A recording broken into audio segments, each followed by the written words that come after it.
নমস্কার বন্ধুরা, AJP creation with রান্নাঘরে আপনাদের সকলকে স্বাগত জানিয়ে শুরু করছি আরও একটি নতুন পর্ব। আজ আরও একটি মজাদার নতুন ইন্টারেস্টিং রেসিপি নিয়ে হাজির হয়েছি আপনাদের সামনে। আজ আমি বানাবো সুজির ভাপা পিঠে রেসিপি।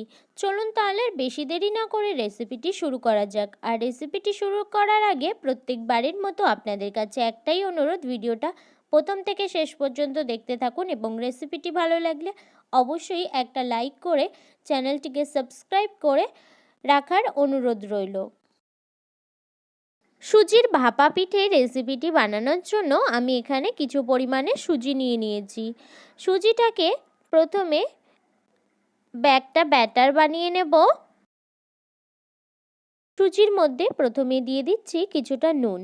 নুনটা দেওয়ার পর ভালোভাবে সুজির সঙ্গে একটা চামচের সাহায্যে মিশিয়ে নেব। তারপর যতটা সুজি নিয়েছি ঠিক ততটাই একটু উষ্ণ গরম দুধ দিয়ে দেব। একটু উষ্ণ দুধ নিতে হবে। দুধটাকে ভালোভাবে সুজির সঙ্গে মিশিয়ে নেব।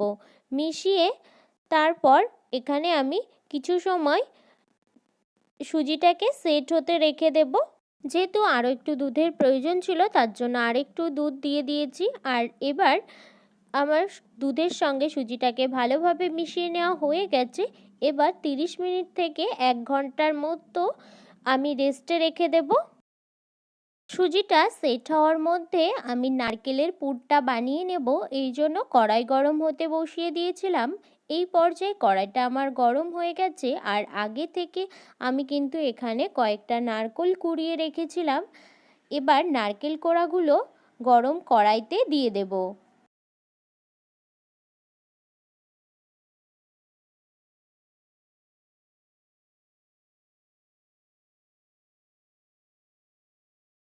তারপর নারকেল কোড়াটাকে কিছু সময় নাড়াচাড়া করে নেওয়ার পর দিয়ে দিচ্ছি গুড়। আপনারা কিন্তু আপনাদের মিষ্টত্ব অনুযায়ী গুড়টা দেবেন।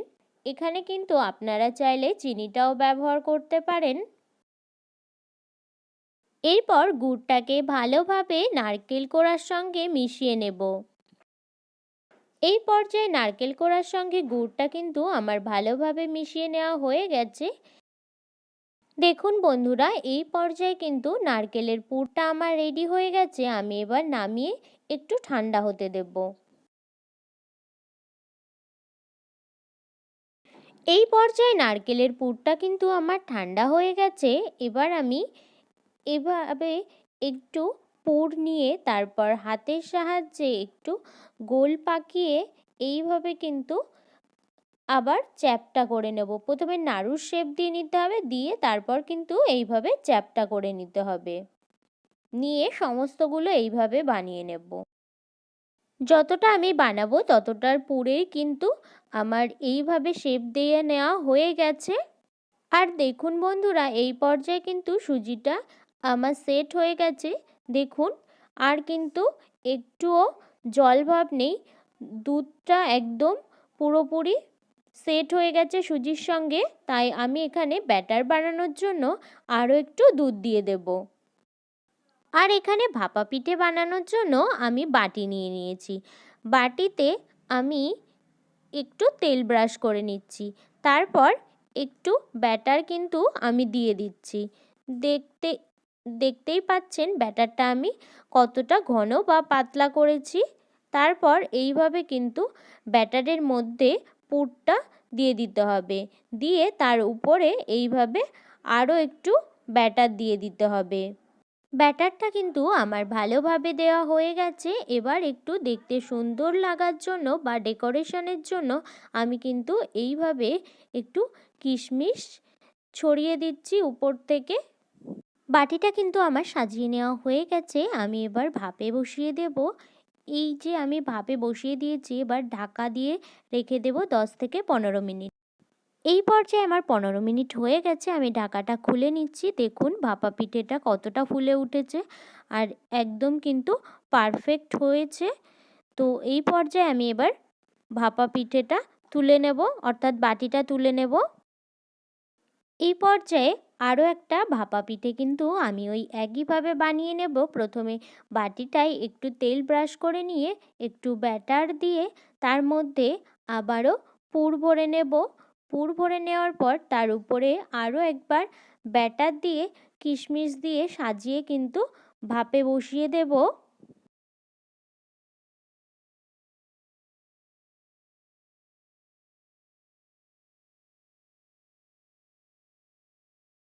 এই পর্যায়ে দুটো বাটির ভাপা পিঠে কিন্তু আমার একদম রেডি হয়ে গেছে। আমি তুলে নিয়ে একটু ঠান্ডা করে নিয়েছি।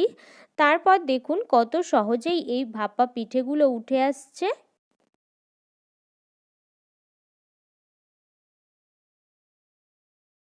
এই পর্যায়ে সমস্ত ভাপা পিঠেগুলো কিন্তু আমার রেডি হয়ে গেছে। আমি নামিয়ে নিয়েছি, আরও একটা আপনাদের কেটে দেখিয়েছি। দেখুন দেখতে কতটা সুন্দর লাগছে এবং খেতেও কিন্তু খুবই ভালো লাগে।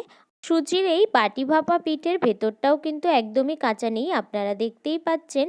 আমার এই সুজির বাটি ভাপা পিঠের রেসিপিটি যদি আপনাদের ভালো লেগে থাকে তাহলে অবশ্যই একটা লাইক করে দেবেন এবং বেশি বেশি করে শেয়ার করে আমার পাশে থাকবেন, আমাকে আরও উৎসাহিত করবেন।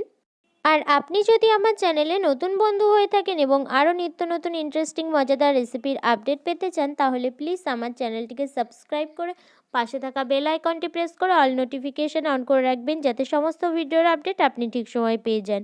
আজ এই রেসিপিটি এই পর্যন্তই। আরও একটি মজাদার নতুন কোনো ইন্টারেস্টিং রেসিপি নিয়ে আপনাদের সাথে দেখা হবে আরও একটি নতুন পর্বে। সবাই সুস্থ থাকবেন, ভালো থাকবেন এবং সাবধানে থাকবেন।